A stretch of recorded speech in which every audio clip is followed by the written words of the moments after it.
Charles James Kirk was a visionary and one of the greatest figures of his generation. Good evening. Thanks for joining us. I'm Jason Zimmerman. People across the country tonight participating in a National Day of Remembrance in honor of conservative activist Charlie Kirk, who was shot and killed during a public event on a Utah college campus last month. President Donald Trump taking time to reflect on Kirk's life by awarding him the Medal of Freedom at the White House this afternoon. New at 10, Drew Best shows us some of the events honoring Kirk right here in Northeast Wisconsin. It's been a little over 1 month since Charlie Kirk was shot and killed on the campus of Utah Valley University.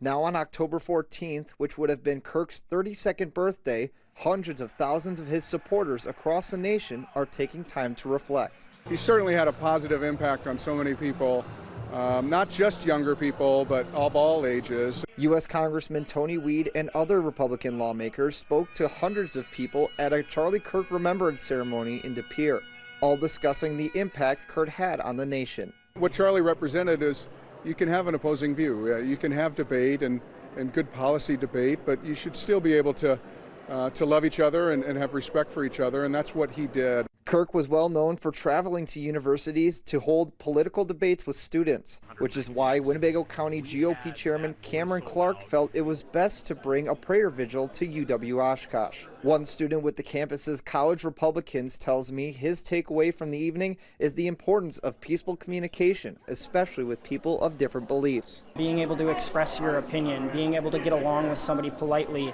have a dialogue, all of those things are so crucially important when all of us are feeling so polarized and put away for what we believe in. Another student who did not attend the vigil says she does not pick a side politically, but she's glad people are celebrating Kirk's life and not his death. I'm personally not religious, so it's not something I'd partake in, but I think it's awesome to hear that people are supporting their beliefs and somebody they looked up to. Wisconsin State Legislature, which currently holds a conservative majority in the Senate and Assembly, also voted to pass a bill honoring Kirk, wrapping up the National Day of Remembrance. I'm Drew Best for Action 2 News.